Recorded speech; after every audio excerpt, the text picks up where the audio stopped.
starring Charles Boyer in The Gentleman from Paris on the Cavalcade of America, sponsored by DuPont, maker of better things for better living through chemistry.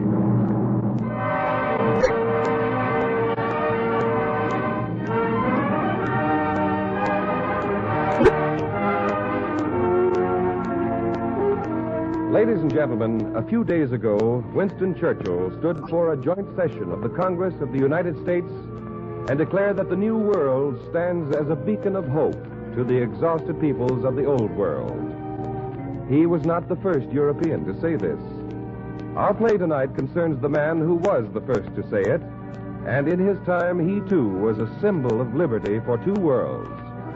He was the Marquis de Lafayette, and history has recorded for all time the high resolve, triumphant over every obstacle, which brought him to the shores of the New World. Here in America, he saw and was a part of the birth of a new order of freedom, a precious privilege for which men would gladly sacrifice and fight and die. DuPont presents Charles Boyer as the Marquis de Lafayette in The Gentleman from Paris.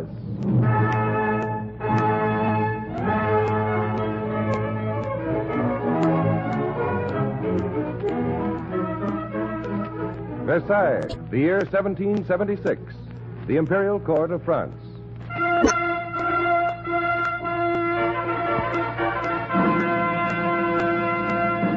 Ladies and gentlemen of the court, Her Majesty, the Queen.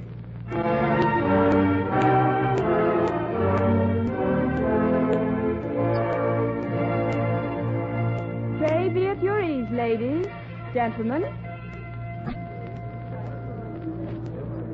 Bonsoir, Marquis de Provence. Your Majesty. Oh, Monsieur de Lafayette. You are alone this evening? The Marquise begs your indulgence, madame. She is indisposed.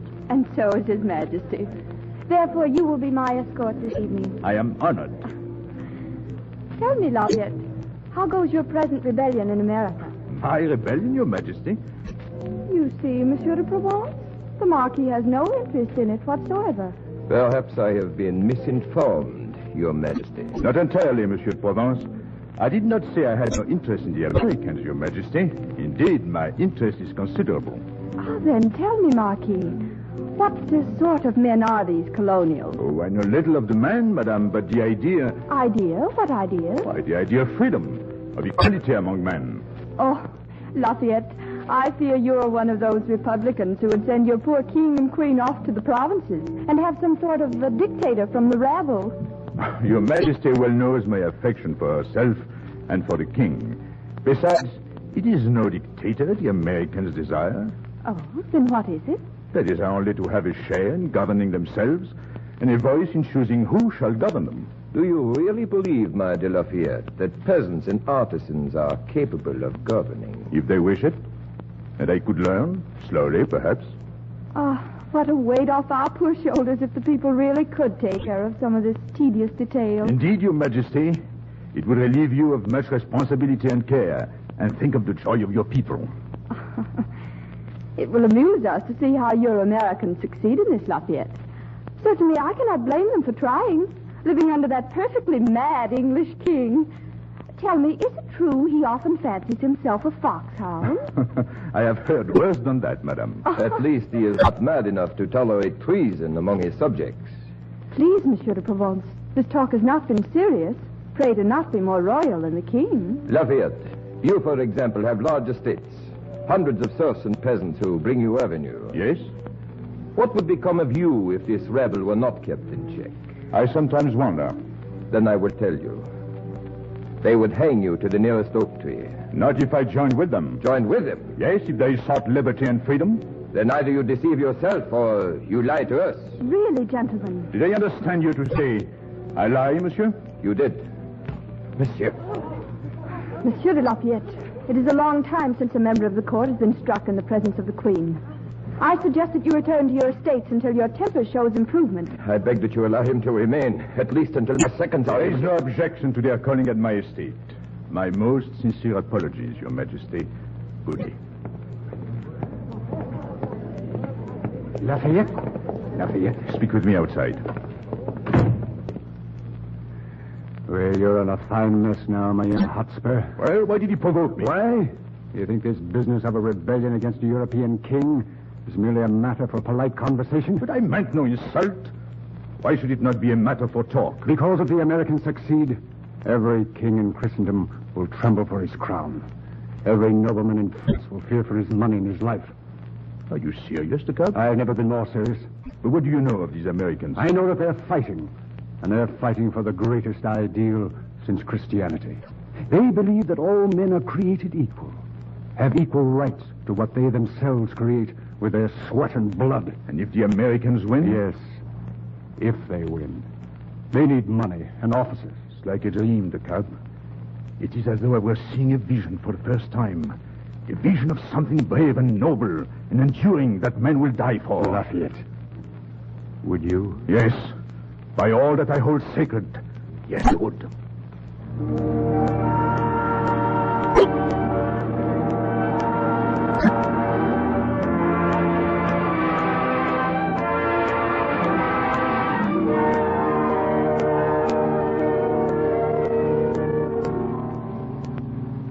Now then, Gilbert, what is this for excitement? I want to share it at once. Oh, my darling wife, how shall I begin to tell you? Oh, surely it's not so desperate. Ian, darling, I'm going to America. America? Gilbert, you're mad. No, I'd be mad to stay here when the kind of world I want, the kind of world we want, is being fought for in America. But Gilbert, why should you risk everything for a lot of peasants and savages? Oh, they're not peasants and savages. They are a whole new race of men. The king would have you thrown into prison before he'd let you go. Look, I've bought a ship. We'll tell him it's for a holiday. He'll never know. And leave me to face Versailles alone? No, of course you're coming with me. No, I can't. Why? I've no choice in the matter, Gilbert. But why? I thought you were... Beg pardon, Highness. The Baron de Kalb is calling. He says it's urgent. Show him in, Harry. And perhaps you'd... No, Gilbert. I want to stay. Lafayette. Madame, how are you? do? Forgive my muddy boots. I had to take the back roads. Even so, the king's men may have followed me here. Quick, man, what's the news? The Victoire stands ready to sail. Good. Ariane, that's our ship. Yes, I know. DeKalb, how many of our friends are sailing? Some 20 of us. The American agent has agreed to a commission of Major General for you, if you care to join us. Major General, you see, Ariane, they do want you. You'll have to decide quickly. I have confidential news that the king has issued an order to prevent your sailing. You'll stop at nothing. We'll see about that. Gilbert, you mustn't. You might be killed. I'll wait for your answer in my apartment in the morning. The decision is now with you, Lafayette. Not me. Us, my wife and I. Then bid him reconsider, madame. He has all the world to lose, and nothing but a dream to follow. Nothing but a dream to follow. But what a dream, DeKalb, that all men are created free and equal and may one day win that God-given freedom. Well, then, until we meet, Lafayette. Adieu, madame. Au revoir, Monsieur de Kalb. Gilbert, what does it all mean? It means your husband is in the fight to free humanity from 5,000 years of slavery with the rank of Major General. I'm so proud of you, Gilbert. Darling, there is a whole new world to establish, and France will be part of that new world. Gilbert, there's something I must say to you. I would go to America with you, but I can't. I'm going to have a... Oh, Adrienne. I hadn't meant to tell you like this. Oh, but dearest, haven't you told me before? Well, you've been so worried and abstracted lately that I didn't want to upset you. I know, darling. Forgive me. Well, I'll send a message to the cat tonight and tell him I'll not be sailing with them. We'll forget the whole business. Oh, no, Gilbert. You mustn't forget it. This dream, as the Baron called it, it's given you back your joy of living. It's brought new purpose and inspiration into your life. And if it should be only a dream, would you ever forgive me for leaving you to follow it? Oh, there's nothing to forgive if you love me, Gilbert. I do. I do love you, Adrienne. And forever. Then go, my darling. I'd keep you from going if I could, but since I can't, I'll say goodbye to you in the morning in a manner becoming the wife of a soldier. What's that? Open in the name of the king. Lafayette! Thank heaven they didn't find you. What is all this, The DeKalb? king's men, Lafayette. I saw them as I was leaving. And I know they have a warrant for your arrest. My arrest? The king discovered your plan to go to America. Come on, Marquis. Out the back way. I have horses waiting. Oh, quickly, Gilbert, quickly. I'll detain the soldiers until you're gone. Goodbye, darling. I love you. God bless you. Goodbye, Gilbert. Goodbye.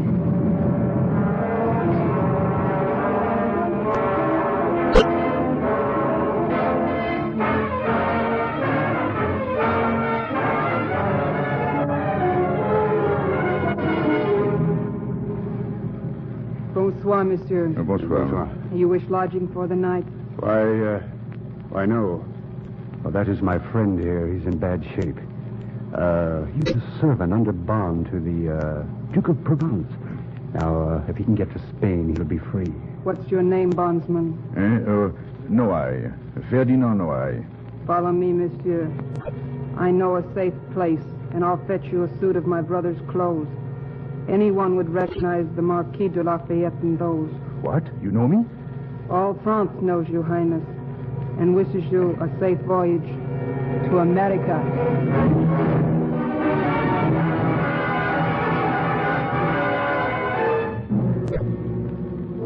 Listen, what's that? A horseman coming this way. Have your musket ready. Shall I order him to halt? No. Drop your arms, man. It's only a poor clod of a brass peasant. Let him pass. You may pass. Oh, thank you, monsieur. 1,000 thanks. One moment. Did you see that saddle, Lieutenant? What about it? It had a crest. The Noailles crest. Lafayette's crest. After him, men! Shoot him down!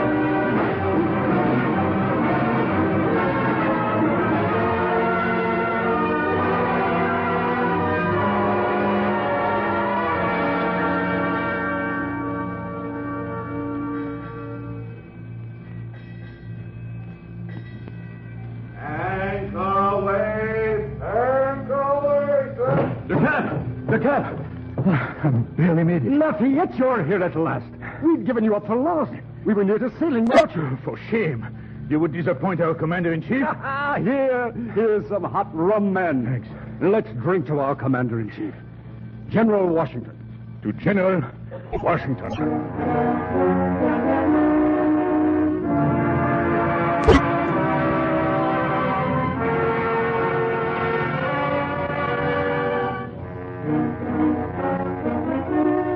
And so Lafayette escapes King Louis XVI and imprisonment, escapes to America and his dream of democracy as the curtain falls on the first act of The Gentleman from Paris, starring Charles Boyer. This play is brought to you on the Cavalcade of America, sponsored by DuPont, maker of better things for better living through chemistry. As we continue, the young Marquis de Lafayette, played by Charles Boyer, is working in an anteroom of General George Washington's headquarters outside Philadelphia. I tell you, Marquis, the general can see no one today. He has a review of the Pennsylvania regulars scheduled for this morning and expressly ordered... Colonel, please. I've come a long way to see General Washington. Oh, here. The letter from the Congress. Show him that. I don't mean to be rude, Marquis, but these letters are common courtesies to foreigners. Then, Colonel, I shall have to command you to take me to General Washington. Command? My dear sir... Here's my commission. As Major General in the Continental Army, sir. I see. Very well, sir. Follow me. I thank you. General Washington? Confound it, Tench. I had no choice, sir. This is the Marquis de Lafayette. Seems he holds a rank in our army. Gentleman from Paris, eh? May I see your command, Marquis? Well, I have no command as yet, sir. Only the commission. And that's a commission you bought and paid for with the minister in Paris, I dare say. Well, General Washington, I'm at a loss to understand my treatment at the hands of your countrymen. I came here because I believed in your cause and have been shoved from pillar to post. Treated like a spoiled child. And you think you aren't? But, sir... Well, no matter. My Pennsylvania regulars are about to pass in review, Marquis. Will you receive their salute as our honored visitor from abroad? I shall be proud to do so, believe me, sir. Then you may tell them to commence the review, Mr. Tench. I will, sir. After you, Marquis. I thank you, sir. You forgive us if our ranks are not so well disciplined as your King Louis's men. But you see, these men are not professional soldiers. You may count that a blessing, sir. We do. We do, but will you when you see them? Here they come now, Marquis. Feast your eyes on the soldiers of liberty.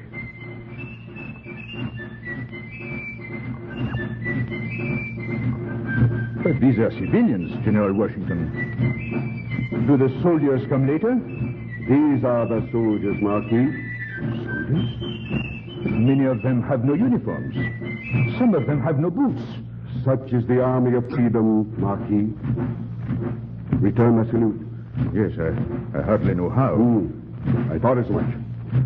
Colonel Tench, See that Major General Lafayette gets a safe conduct back to Philadelphia. Yes, sir. I will excuse you from this ordeal, sir. But I don't want to be excused. I want to help. I have money, General Washington. Too much money for any one man.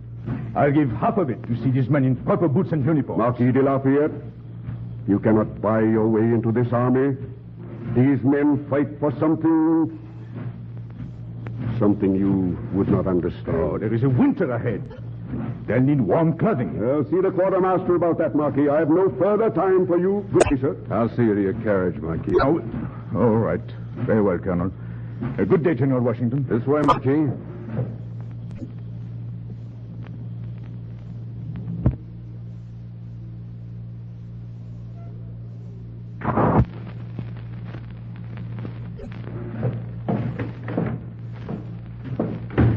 Oh, one moment, Colonel Tench. Yes, sir? Colonel, I feel somehow that you are my friend. Can you hear me for a moment? If I can help you, Marquis. Well, tell me, why does General Washington resent my presence? And even if he does, how can he refuse my offer to clothe that wretched troop? General Washington doesn't show his feelings much, Marquis. He could weep for having to refuse your offer, believe me, he could. And I, too, for that matter. And why? I can afford it and much more, and I want to help. This man's army is proud, Marquis, proud to a man. They'd wear sackcloth before they'd wear royalist boots. Oh, I'm not a royalist. I'm a Republican. I believe you, Marquis, but all these men know is that you're a rich foreigner who's sorry for them. Your title of Major General's got to be earned in these parts, Marquis. I'm blessed if I know how you'd go about that. You mean they will accept my help if I were one of them? Possibly. But you're not, or ever will be. I wonder. Oh, Marquis. Still with us, I see. Oh, General Washington, give me a few moments for what I have to say. Hear me out, please. Good Lord, man. There's a war to be fought. Philadelphia is close to falling. And you ask me, with all that weighing upon me, to soothe your hurt feelings. No, I do not. I ask you to let me fight in your army. Without title, without pay. Forget my nationality and the mistakes I've made. Let me start as one of those men out there. Let me prove myself to them and to you. They'd never accept you, Marquis. Why not? Because you're not one of them. You're the Marquis de Lafayette. You came here for adventure like the young nobleman you are. This is no adventure, Marquis. It is the greatest adventure humanity has ever engaged upon. General Washington, I mean to be a part of it. Ah, these posturings of the young gentry are wearisome to me.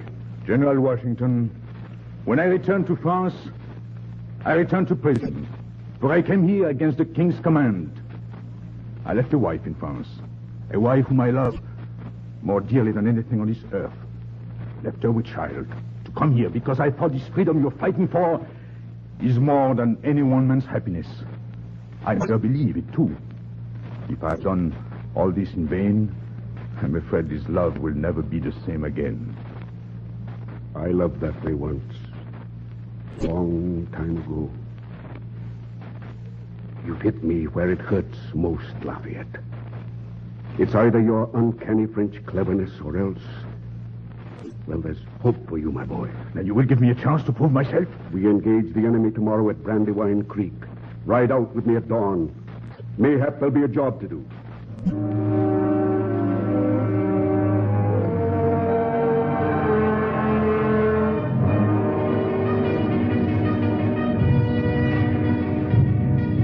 Ready, Marquis? Ready, sir. We'll ride slowly to the crest of the hill, men.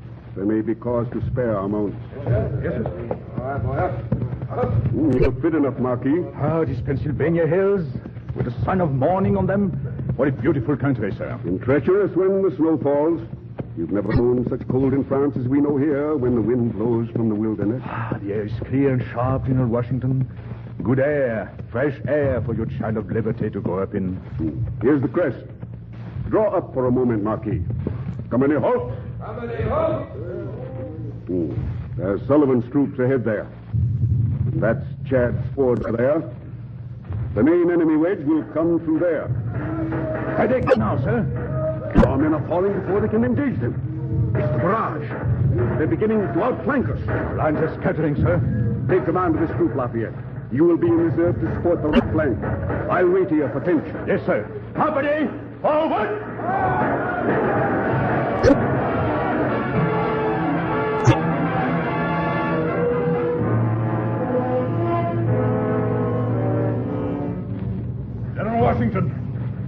Marquis. Tench, how goes our other column? Our right flank's turning, sir. Have you time to reform routes? I doubt it, sir. Unless that reinforcement can hold them off above, we're not even able to achieve an orderly retreat.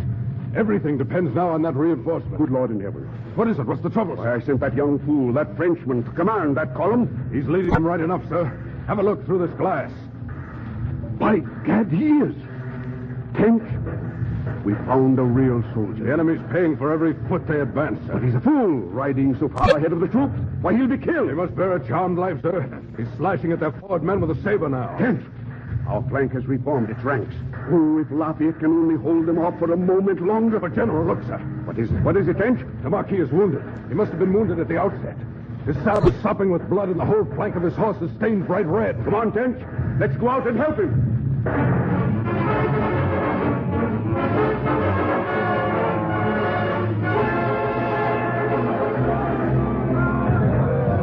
They're giving away, men. Now, head them on the left. Lafayette! Lafayette! Come out, man. You're badly wounded. That's nothing, General Washington. Look, the enemy is retreating. I know, Lafayette, but you're done in. Come, Tench. Give him support. Yes, sir. No, it's not necessary. Tench him quick. Tench, he's falling. I got him, sir. And what a gallant fighter he is. Tench, this day was saved by one man. I hope he'll live to tell the tale. He's badly hurt, sir. Shall I ride him in? Better take a stretcher. And, Tench, one thing more. Yes, sir. The men at the hospital, they might be a little unfriendly because of who he is.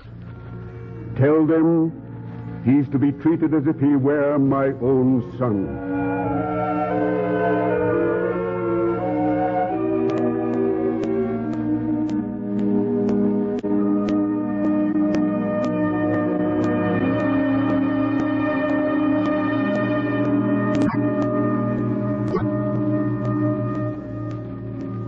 Well, my dear boy, I hope this is au revoir, not farewell.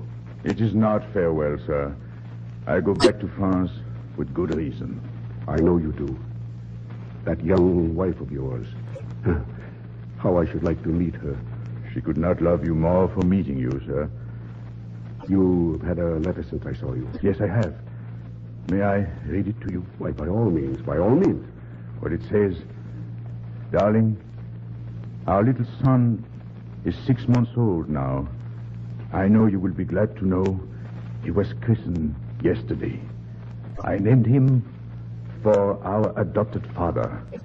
His name is George Washington Lafayette.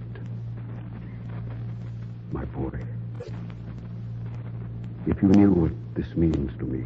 And she says, all France is buzzing with your exploits in America. Even Versailles is impressed. The king won't dare put you in jail. And this I'm almost afraid to put in a letter. But things have changed here very much. I think France will be America's ally before the year is up. I pray we'll be able to hold out until then. You will, sir. Lafayette, you came to us a boy looking for adventure. You leave us a man carrying honorable wounds in a great cause. And I say to you now, if we should never meet again, and if I and our ragged army should perish under the snows of this winter or the next, in years to come, wherever men speak of liberty, they'll speak your name, Lafayette. General Washington, you must know how humble, how grateful I am to you and to your America. You will win this wonderful freedom. You must. For the shackles of 5,000 years of slavery are yours to destroy. The fate of my own people is invisibly bound to you. Or, who knows, perhaps there will come a day when the free peoples of America shall give of their mighty strength and inspiration to France. A France of courage and wisdom who will hold her head high in the majesty of eternal freedom.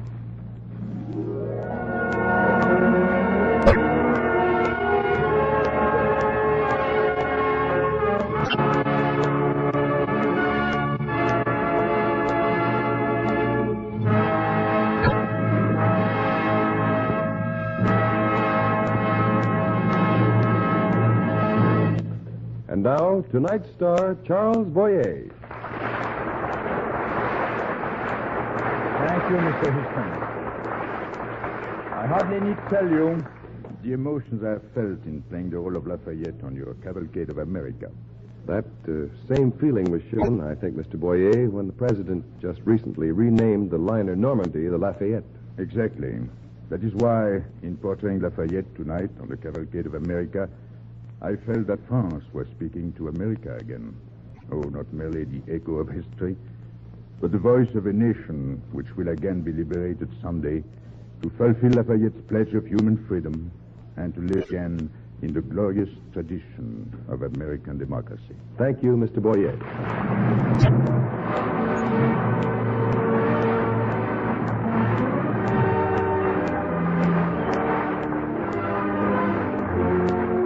And now a word about next week's show, when we bring you another great Hollywood star, Betty Davis, in a play written and directed by the well-known radio dramatist Arch Oboler. Mr. Oboler will direct the distinguished screen actress in a new version of his radio play, An American is Born, an imaginative and powerful interpretation of what it means to all of us to call this my own, my native land. Tonight's play, The Gentleman from Paris, was especially written for Cavalcade by Robert Tallman. The original score was composed and directed by Robert Armbruster. Don't forget, next week, Betty Davis in An American is Born, written and directed by Arch Oboler on the Cavalcade of America. This is John Easton sending best wishes from DuPont. This is the National Broadcasting Company.